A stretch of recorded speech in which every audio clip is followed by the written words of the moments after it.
about social anxiety. I hope that with my background as a student of psychology, I can offer you some value and help you get a new perspective on social anxiety so that you can better deal with it and possibly even cure it in the long run. And if nothing else, I hope this video helps you relax and fall asleep. Well then, first let's start off by defining what social anxiety is. Basically, is that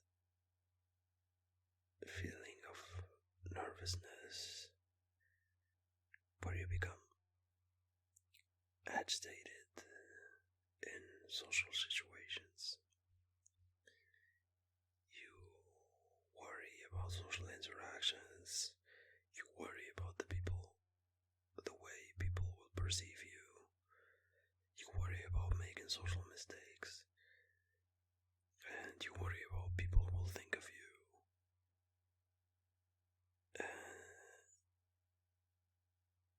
You worry also about them judging you negatively. And so, with all this worry and nervousness and fear,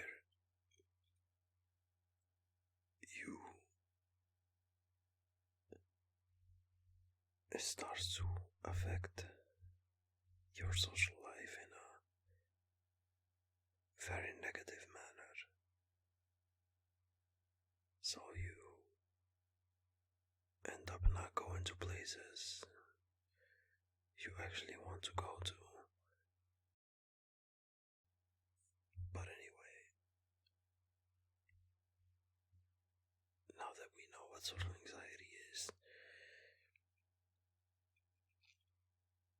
I want to reassure you that it is totally normal to have it, and that with proper care it can be manageable and even curable.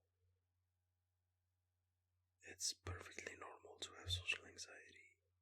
You're not weird or a loser or socially inadequate. We all get social anxiety from time to time, especially during those situations we're not familiar with, like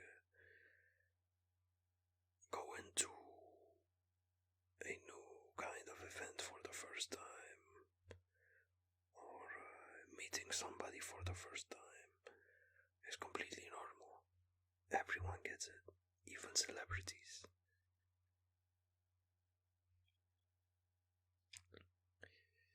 So, but what makes the difference between a person who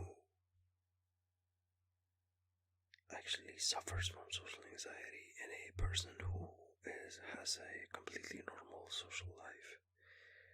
Well, I'm gonna tell you a secret. And the difference lies in the way that you deal with the awkwardness of social situations. You see, people who don't seem like they have social anxiety, they don't allow the awkwardness to affect their social situations, whereas people with social anxiety, they usually try to avoid that awkwardness at any cost. They just cannot handle it and they don't want to deal with it.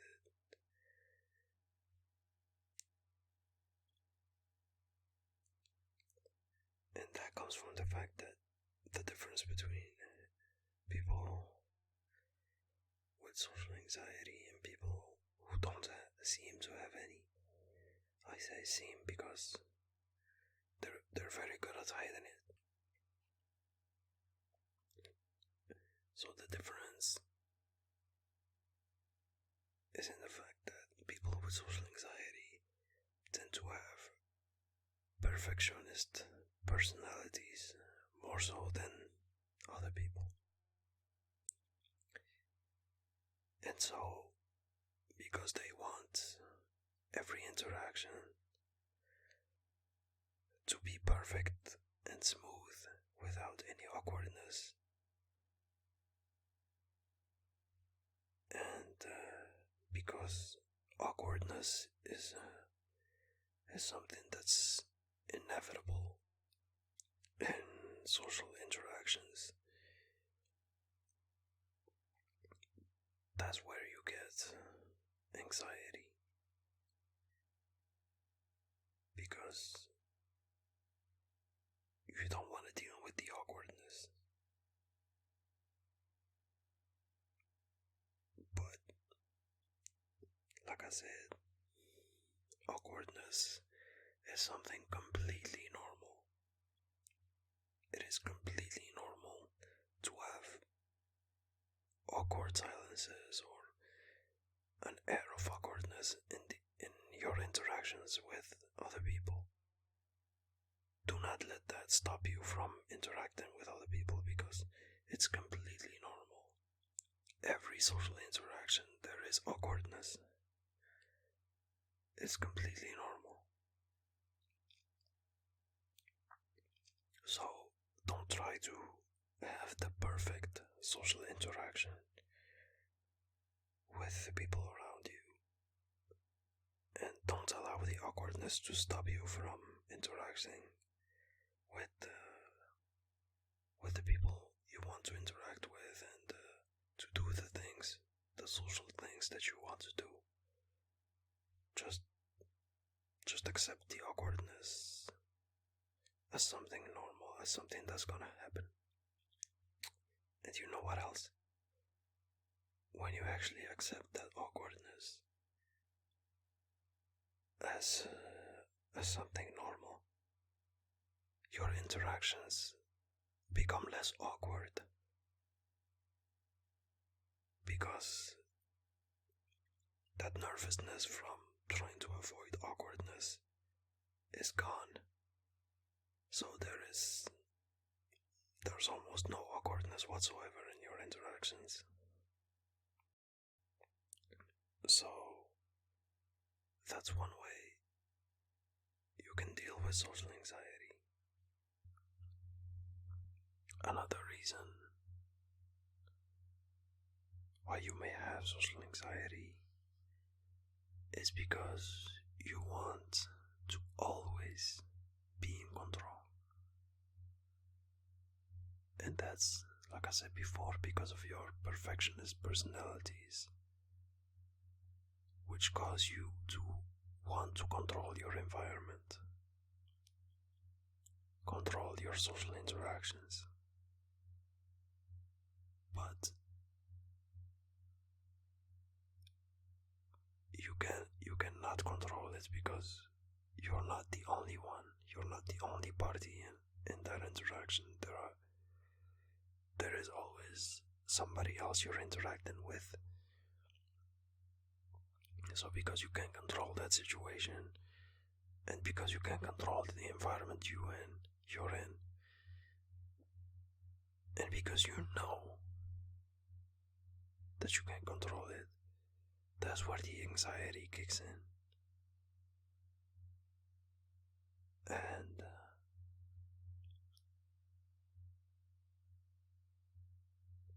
I'll tell you right now that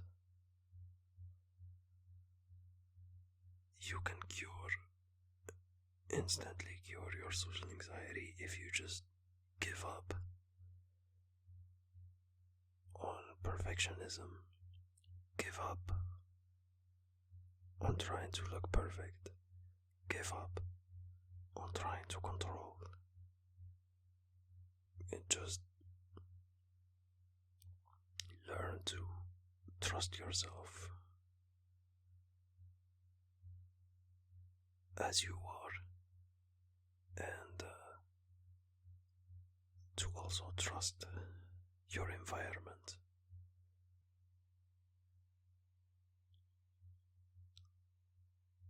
So now let's talk about the physiological aspect of social anxiety.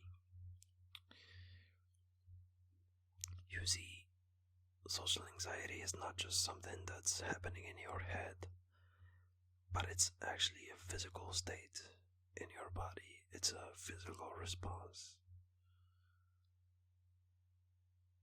There are muscles contracting and also the chemicals and hormones in your body act in response to what they perceive to be a dangerous situation. And that's because your body is stuck in a sympathetic state.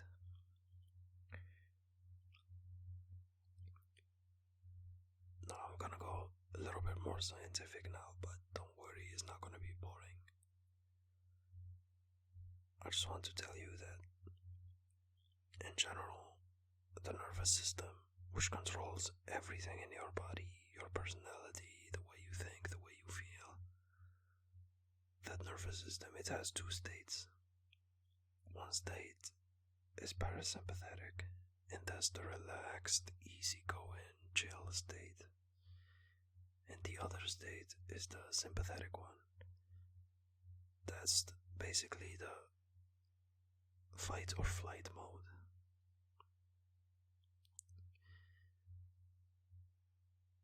And because now that you have social anxiety, is basically your body feels like there's a threat in your social interactions, in your social environment. And so it tells you that you must fight or flight, or flight meaning run away. But logically you think to yourself, well, there is nothing dangerous in here.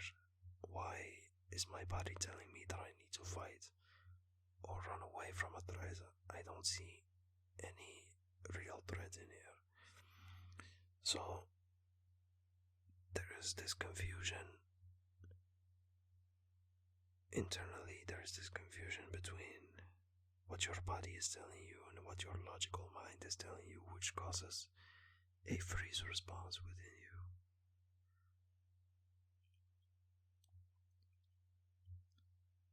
And as a whole, it's just a very stressful situation in your body, and it just is agonizing to have. But I can tell you how you can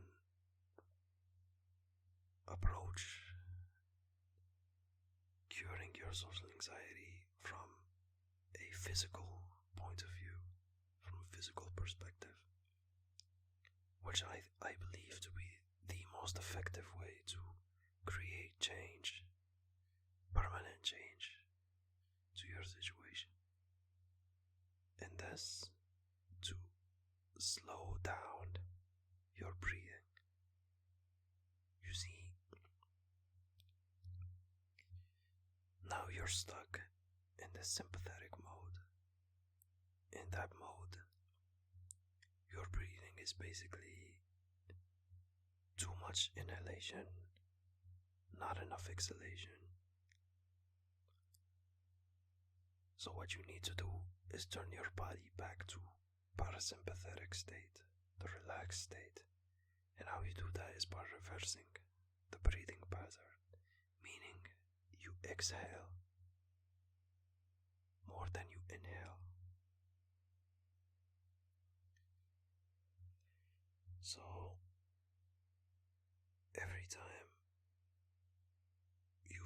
anxiety starting to build up inside of you, just do a few slow, deep breaths, with the focus being more on exhaling. Make it like 15 deep breaths. If you can't go to the bathroom, come somewhere where you can be alone and just breathe. Breathe. Just focus on breathing. And I can guarantee you you'll be surprised by how relaxed you're gonna get. How effective this method is amazing. How the breathing, which doesn't seem like it's much, but it's really important. The breathing changes everything. So try to do that next time you get anxiety attack. But now that we understood the physical side, why does your body tell you that there is a threat in your environment? Why does your body act that way? That's the tricky part. And basically now you need to do something that's very difficult to do, and that's to explore your personal history. And this is very difficult to do alone, because basically what you need to do is to explore your past traumas and your past experiences. I'm not gonna recommend that you do this alone.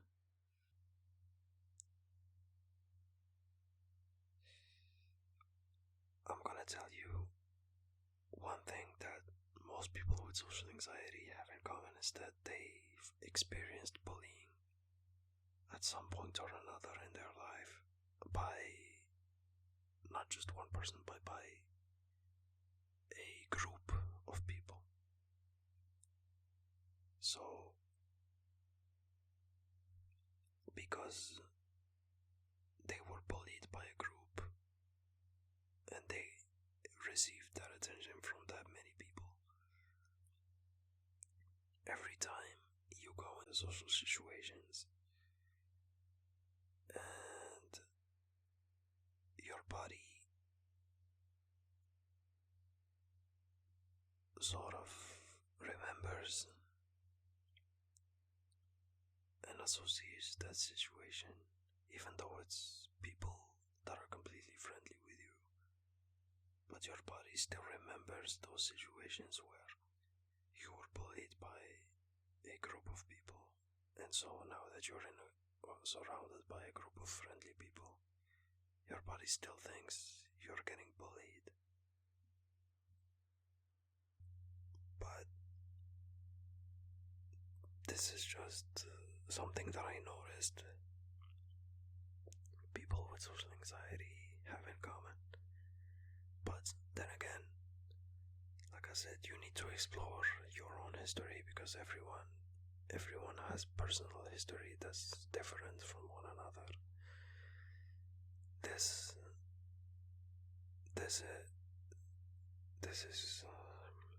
is a little bit intense. So like I say, I recommend you don't do this alone, and you get some proper guidance from a therapist or a professional. But if you still want to do it alone, I'm gonna put some resources, some books in the description of the video that can help you and put you in the right direction to explore your personal history in order to heal yourself and get rid of your social anxiety as a consequence of that.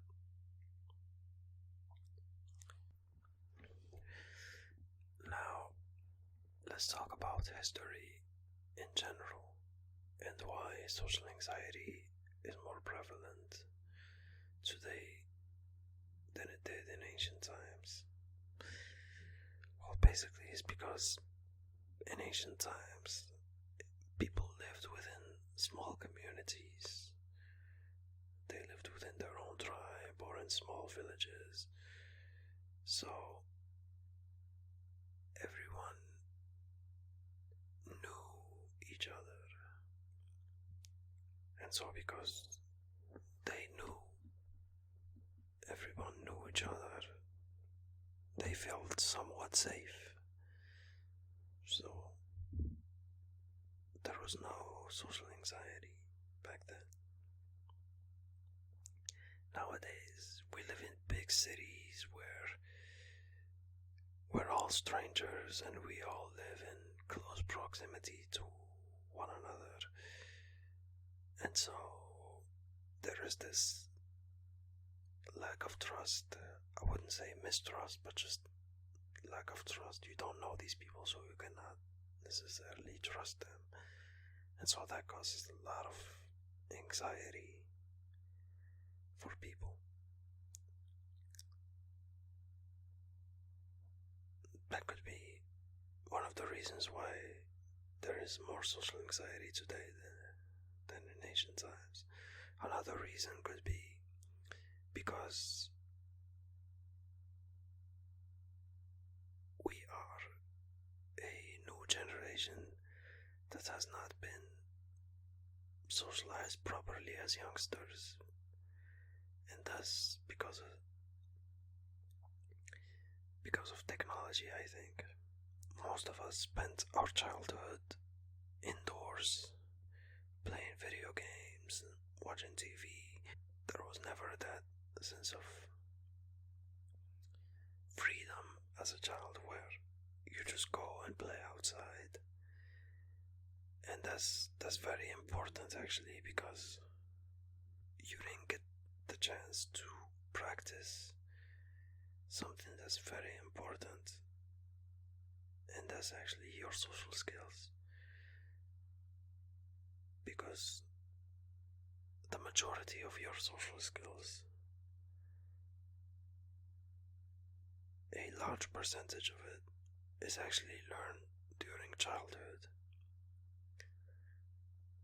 Because in childhood, you can afford to make mistakes. So you learn much quicker. And being social is the same as any other skill. It's something that needs to be practiced. But basically, in adulthood, it's much more difficult to make social mistakes because, well, you're an adult now, you're expected to know these things by now already. And that's one of the reasons why you may have social anxiety, because you know that now you're an adult, you're supposed to be to know these social things, but you feel like you don't. So that's what gives you anxiety. Which leads me to my next point now, which is that you feel that you are not good enough in social interactions. Now, this is one that's very difficult for people to admit, so you need to be very honest with yourself. And just ask yourself, what makes you feel like you are inadequate in social situations? Because, let's face it, your brain and your body are not stupid. They know there's something that is not right. We know by now that your body most likely feels like there is danger from these interactions. but your brain is telling him that there is no danger. But still, if logically you know there is no danger, why do you still feel like, why do you still get anxiety? Well, that's most likely because your social skills, you feel like your social skills are not good enough. And it's totally okay to admit that, because once you accept, then once you accept that something is not good enough, then you can improve it. You've taken the first step to improving it. So I want you to be very honest with yourself and ask yourself, what makes you feel like you are not good enough? Is it maybe your social skills? Is it your conversation skills? Is it maybe the way you look? Whatever it is, just be completely honest with yourself. It's okay to admit that you are not good at something, because that's actually the very first step to improving it. And those things that I talked about, they can all be improved. You can improve your social skills, you can improve your conversation skills, you can improve the way you look. Nothing is beyond reach. You just have to put in a little bit of effort. You can do it. So, for me personally, I believe the most effective way to heal your social anxiety is to actually improve your social skills. And I'm gonna make a video about that also in the future. But for now, I wanna go briefly about a concept that's very interesting, and that's the concept of social scripts. Now, what is a social script? Well, I'm gonna explain it through this example. You see, our generation is very good with technology. I can give you any device, and I'm pretty sure you know how to use it, even though it's the first time you ever hold this type of device. That's because you've developed some kind of social script to that device that allows you to navigate your way through any device without even owning it before. And that's why the older generations have a bigger difficulty dealing with technology, because they did not develop these social scripts for technology like we did. Well, it's the same for social situations. You see, once you understand how certain situations work, you can apply that knowledge to any other situation. Once your subconscious learns these social scripts through practice in social situations, various social situations, then automatically your social skills will improve, because you pretty much know how every social situation is gonna go, and so you're prepared. And because you're prepared, you're confident. Because you're confident, social anxiety does not even exist anymore. It evaporates. So focus on improving your social skills. I'll also put a link in the description to some books about social skills that you may find helpful.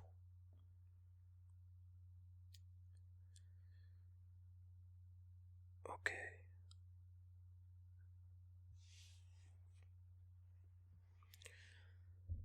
So I'm gonna close this video by telling you that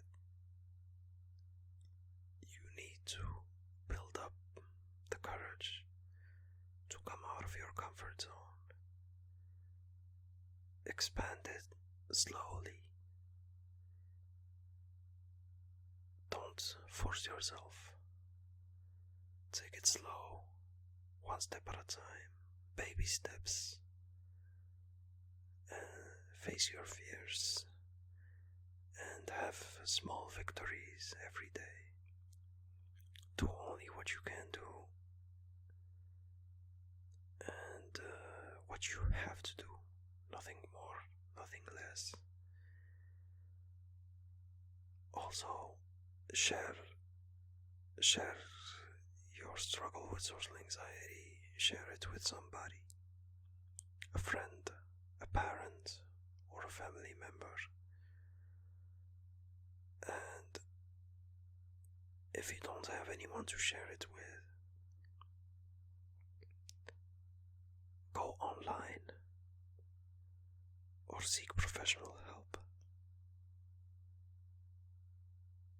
You don't have to suffer alone. Also, learn to make fun of your social anxiety, the ridiculousness and the logical thinking. Finally, remember to be in your body and to be one with your environment. Stop trying to manage your self-image. Just be. Live in the moment and don't overthink it.